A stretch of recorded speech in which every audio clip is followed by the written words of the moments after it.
50,000 के मुचलके पर छूटे अरविंद केजरीवाल और बाहर आते ही शुरू की झूठ की खेती। जितना शोर ये मचा रहे अरविंद केजरीवाल, मैं बताता हूं तुम्हारी हैसियत क्या है। जाओ जरा दिल्ली सचिवालय के अंदर घुस के दिखाओ। मुख्यमंत्री हो ना, जाओ जरा घुस के दिखाओ दिल्ली सचिवालय में। किसी एक फाइल पर साइन करके दिखाओ। मुख्यमंत्री हो ना, फाइल साइन करके दिखाओ। एक अपराधी को जो अपराध बोध होना चाहिए वो आपके चेहरे पे दिखाई देता है।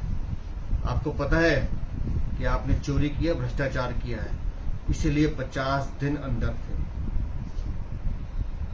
और अग्रिम जमानत मिली है प्रचार के लिए। 2 तारीख को क्या, तब कौन सा जश्न मनेगा? जिस तरह की भाषा आप बोल रहे हैं कि आपकी सोच को भी खत्म, क्या सोच है आपकी? दिल्ली को सबसे प्रदूषित राजधानी आपकी सोच ने बनाया। दिल्ली के सरकारी अस्पतालों में नकली दवाई आपकी सोच ने दी। दिल्ली के मोहल्ला क्लिनिक में घोटाला आपकी सोच ने किया। शिक्षा के नाम पर पैसे कमाना आपकी सोच ने किया। जिस स्वास्थ्य क्रांति का आप बात करते उसमें घोटालेबाजी आपकी सोच ने की। और सबसे बड़ी सोच तो आपकी शराब का घोटाला है। दिल्ली के युवाओं को नशे में धकेलने का काम आपके शराब घोटाले ने किया। भ्रष्टाचार आपकी सोच है। भ्रष्टाचार की जननी है आम आदमी पार्टी। और उस भ्रष्टाचार से लड़ने के लिए भारतीय जनता पार्टी का एक एक कार्यकर्ता तैयार है।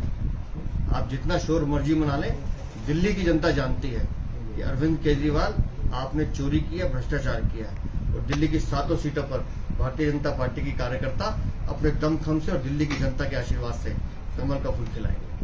केजरीवाल ने कहा कि अगर बीजेपी आ गई तो लोकतंत्र खत्म हो जाएगा, सारे विपक्ष के नेता जेल में डाल दिए जाएंगे। ये लोकतंत्र है ना कि 50 दिन जेल में रहने के बाद भी दिल्ली को एक ऐसा मुख्यमंत्री मिला है जो एक फाइल साइन नहीं कर सकता। ये भी तो लोकतंत्र है। सर, मुख्यमंत्री केजरीवाल ने यह भी कहा साहब ने कि अगले साल पीएम रिटायर हो रहे हैं तो कौन प्रधानमंत्री? अपने बारे में निर्णय करो। बीजेपी की कितनी सीटें आएंगी हम जानते हैं। हमने निर्णय लिया है कि हम जनता के साथ मिलकर 400 पार लाएंगे।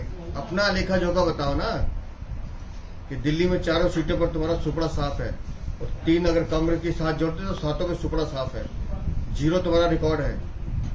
अपनी जवाबदेही तय नहीं कर रहे, दूसरे दलों पर उंगली उठाने का काम कर रहे हैं। दूसरी बात उन्होंने कही कि उत्तर प्रदेश के मुख्यमंत्री योगी आदित्यनाथ को भी खत्म करने की कोशिश की जा रही है, जिस तरह से और बाकी बड़े लीडर से खत्म किया। अरविंद केजरीवाल, तुमने कहा तुम्हारे 4 टॉप लीडर जेल में थे। वो 4 टॉप लीडर नहीं, 4 भ्रष्टाचारी जेल में थे, जिसमें से अभी भी 2 हैं और 2 जमानत में बाहर हैं। पूर्ण राज्य का दर्जा देने की बात कह रहे हैं हमारी सरकार में तो पूर्ण राज्य का दर्जा। दिल्ली को पूर्ण राज्य का दर्जा माननीय प्रधानमंत्री जी के नेतृत्व में भारतीय जनता पार्टी ही देगी। आज दिल्ली में 2 मेगा रोड शो करने वाले अरविंद केजरीवाल और इसी के साथ वो चुनावी मैदान। हम भी देखना चाहेंगे कि एक अपराधी को दिल्ली की जनता कैसे देखती है, क्योंकि चोरी तो इन्होंने की है।